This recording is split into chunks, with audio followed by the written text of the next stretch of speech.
19 escape.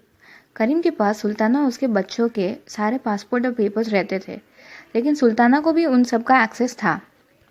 जब तक वो झगड़े से सुल्ताना शांत हो गई, तब तक करीम घर से चला गया था। सुल्ताना ने तुरंत ही अपना लगेज पैक किया और अपने सारे पेपर्स ले लिए। उसने अपनी तिजोरी खाली की, लेटर ऑफ परमिशन पे अपने पति की सिग्नेचर फोर्ज की। वो अपने किसी भी बहनों को ट्रस्ट नहीं करती थी, तो किसी को कुछ कहा नहीं, लेकिन अब से अपनी सबसे ज़्यादा ट्रस्टेड मेड को मिसगाइड ज़रूर किया। कहा कि वो जेड्डा जा रही है, अगर करीम ने कभी भी पूछा तो। उसने अपने फेवरेट पायलट को कहा कि वो प्लेन को जेड्डा ले चले, लेकिन जब भी उसने प्लेन बोर्ड की तो वो प्लेन को दुबई ले गई। दुबई पहुंचते ही अपने बच्चों को कलेक्ट किया और प्रिंसिपल को एक लेटर दिया, जिसमें उसने पायलट के लिए अपॉलॉजी लिखी थी और साथ में अपना प्लान भी बताया था। वहाँ से वो एक नॉर्मल फ्लाइट लेके तुरंत ही लंदन चली गई। प्लेन में आयल के दूसरी पार एक औरत बैठी थी, जो कंटिन्यूसली सुल्ताना को गुस्से में घूर रही थी। सुल्ताना ने आखिरकार पूछा उसे कि उसकी प्रॉब्लम क्या है। तब वो औरत ने कहा कि सुल्ताना की लिमो जब एयरपोर्ट पहुंच रही थी, तब वो औरत और उसकी बेटी पे चढ़ ही गई थी। सुल्ताना ने माफ़ी मांग के कहा कि उसकी ज़िंदगी में बहुत प्रॉब्लम चल रहे हैं और उसने इस बात पे ध्यान नहीं दिया होगा। तब वो औरत शांत हुई और उसने अपनी बेटी की कहानी बताई। जब उस औरत के पति को सऊदी अरेबिया में नौकरी मिली थी, तब दोनों अपनी बेटी को लेकर सऊदी अरेबिया आ गए थे। एक हाउस वार्मिंग पार्टी के बाद उनकी बेटी गायब हो गई। कुछ हफ्तों बाद जब वो मिली, घर के बाहर अपने पति को दिखाई दी। तब उसके हाथ में $20,000 की एक बैग थी। मेडिकल चेकअप के बाद पता चला कि उसकी किडनी गायब थी। तब वो औरत और उसके पति ने तुरंत ही डिसाइड किया कि वो दोनों सऊदी अरेबिया से निकल जाएंगे। उसका पति एक दूसरा जॉब ढूंढ रहा है और अभी सऊदी अरेबिया में ही है, और वो अपने बेटी को लेके वापस अपने घर लेबनान चली जा रही है।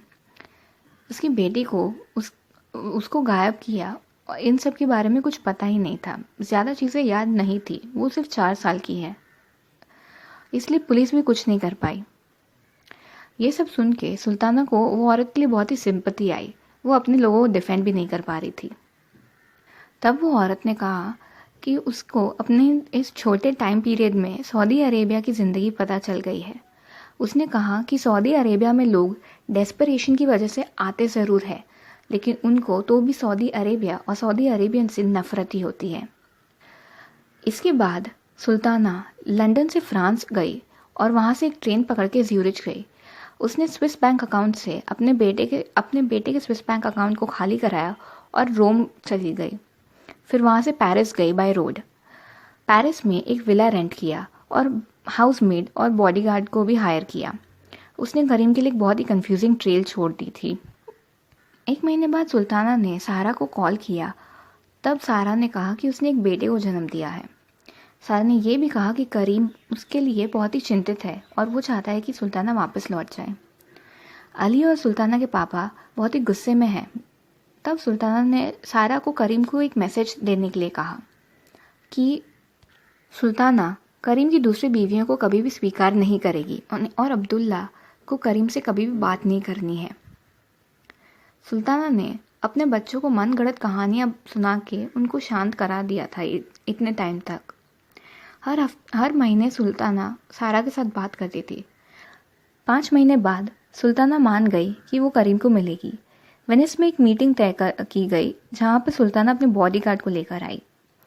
अपने कंडीशंस करीम के सामने रखते हुए उसने कहा कि करीम को एक लीगल डॉक्यूमेंट साइन करना पड़ेगा, जहाँ पे वो दूसरी बीवियों को लेने का हक छोड़ देगा, और अगर उसने कोई भी दूसरी बीवी ली तो वो सुल्ताना को तुरंत ही डिवोर्स दे देगा, अपने सारे बच्चों पे से अपना हक गवा देगा, अपनी आधी फॉर्च्यून सुल्ताना के नाम कर देगा, और अब इन सब के बाद उसको अब्दुल्ला का स्विस बैंक अकाउंट फिर से भरना पड़ेगा। अपनी दोनों बेटियों के नाम $1 मिलियन के अकाउंट खुलाने पड़ेंगे स्विस बैंक में। सुल्ताना के पोजीशन में अभी जितने भी पैसे हैं और पासपोर्ट और पेपर्स है, वो सारे सुल्ताना के पास ही रहेंगे और वो जहाँ चाहे वहाँ पे जा सकती है विदाउट एनी रिस्ट्रिक्शंस। सुल्ताना ने करीम को 1 महीने का टाइम दिया इन सारी बातों को मानने के लिए। 1 महीने बाद जब कॉल किया तब करीम ने सब बातों के लिए हाँ कह दी। उसने तब ये कन्फेस किया कि सुल्ताना उसकी ज़िंदगी की ताकत है और उसको अपना परिवार वापस चाहिए। सुल्ताना वापस तो लौट गई, लेकिन अब करीम हमेशा उसकी नज़रों से गिर गया था। वो लोग बहुत ही वेल्दी और फॉर्चुनेट कपल थे, लेकिन तो भी उनके बीच में दरार आ गई थी। 19 SK